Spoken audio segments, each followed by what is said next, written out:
Jelang berakhirnya masa jabatan Presiden Joko Widodo ternyata memiliki rasa ketakutan tersendiri. Presiden Joko Widodo sempat mengutarakan kekhawatirannya terhadap peredaran uang yang semakin kering meskipun pertumbuhan ekonomi Indonesia masih sekitar 5%. Kekhawatiran ini pun tercermin dari dana pihak ketiga perbankan yang lesu dalam 2 bulan beruntun. Lantas apa sebetulnya faktor yang menyebabkan peredaran uang semakin kering? Selengkapnya akan kami ulas untuk Anda dalam Ketakutan Jokowi di akhir jabatan makin nyata. Presiden Joko Widodo mendapatkan laporan mengenai peredaran uang di Indonesia yang semakin kering. Laporan ini diungkapkan Jokowi usai mendengarkan keluhan dari pelaku usaha terkait makin sedikitnya peredaran uang di Indonesia. Jokowi menilai masalah tersebut muncul karena Kementerian Keuangan dan Bank Indonesia menerbitkan terlalu banyak instrumen, yaitu surat berharga negara atau SBN, Sekuritas Rupiah Bank Indonesia (SRBI) dan Sekuritas Falas Bank Indonesia (SVBI). Setelah itu, likuiditas bank sempat membaik, pertumbuhan dana pihak ketiga DPK mengalami akselerasi. Walaupun saat itu memang masih terpaut jauh dibandingkan dengan pertumbuhan kredit. Nah, akan tetapi pada paruh pertama tahun ini, pertumbuhan DPK kembali melambat dalam 2 bulan beruntun. DPK tumbuh melambat terutama terjadi pada rekening giro. Bank Indonesia menunjukkan bahwa pertumbuhan DPK ini melandai menjadi 7,5% secara year on year pada Juli 2024 atau lebih rendah dari bulan sebelumnya di Juni 2024 sebesar 8,2% secara year on year. DPK melandai ini selama 2 bulan beruntun setelah menyentuh titik tertingginya pada Mei 2024 yang mencapai 8,5% secara year on year. Pertumbuhan DPK yang melambat ini terjadi baik dalam rupiah maupun falas. Penghimpunan DPK berdasarkan valuta rupiah ini juga melandai menjadi 5,9% secara year on year pada Juli 2024 dan juga falas ini juga melandai menjadi 16,7% secara year on year. Hal ini kemudian diikuti oleh menurunnya jumlah kelas menengah di Indonesia.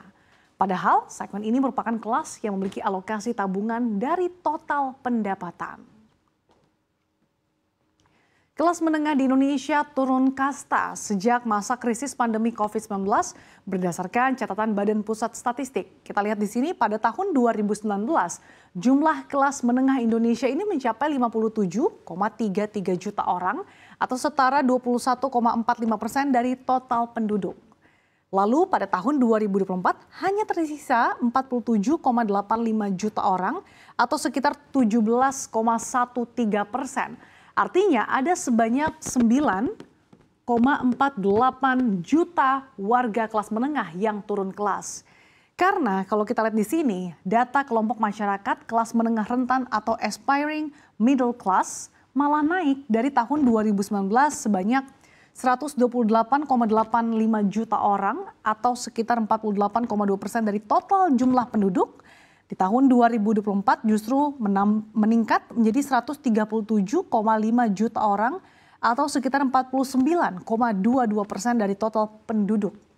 Demikian juga dengan angka kelompok masyarakat rentan miskin yang ikut membengkak dari tahun 2019 sebanyak 54,97 juta orang atau sekitar 20,56% dari total penduduk menjadi 67,69 juta orang atau sekitar 24,23% dari total penduduk di tahun 2024.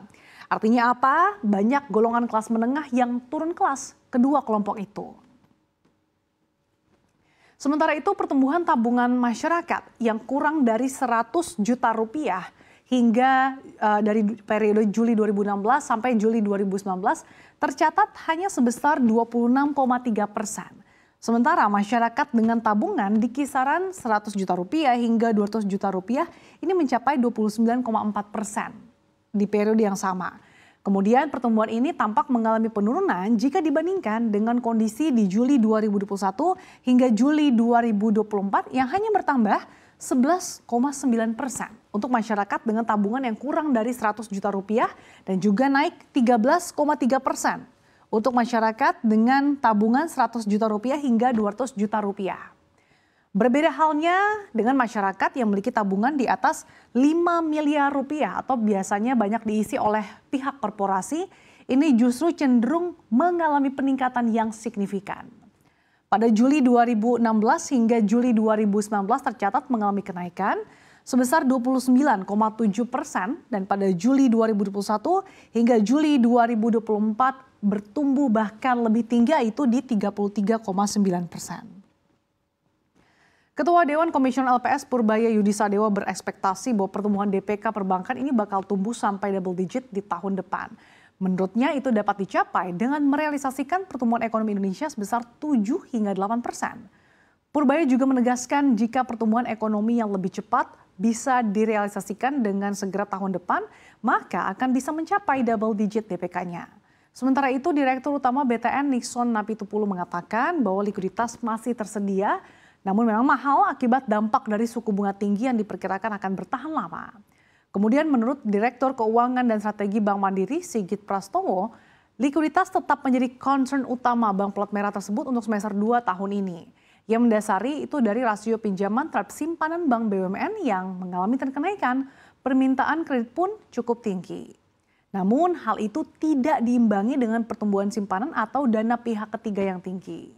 Sementara itu, menurut Direktur Kepatuhan OK Bank, Fdinal Alamsyah menyampaikan bahwa tabungan yang terhimpun ternyata turun sekitar 12% secara tahunan atau year on year per 4 September 2024. Menurut Fdinal, menurunnya daya beli masyarakat ini membuat nasabah mengalihkan pengeluaran mereka ke kebutuhan dasar atau barang yang lebih esensial. Selengkapnya, ia mengatakan hal ini bisa tercermin dari perubahan pola transaksi. Misal penurunan pada transaksi di kategori seperti hiburan atau restoran, sementara ada peningkatan dalam kategori seperti bahan makanan atau kebutuhan rumah tangga. Ya, jadi pemirsa, memang kondisi likuiditas yang mengetat saat ini ataupun saat pertumbuhan ekonomi bahkan bisa mencapai 5% ini terjadi gara-gara kombinasi daya beli masyarakat, terutama kelas menengah yang tertekan, menyebabkan DPK perbankan tergerus. Selain itu, bank juga saat ini bukan hanya berebut dana dengan bank lain, tetapi juga dengan berbagai macam instrumen investasi seperti SBN, SRBI yang dikeluarkan Bank Indonesia yang tentunya menawarkan yield yang lebih tinggi dibandingkan deposito perbankan.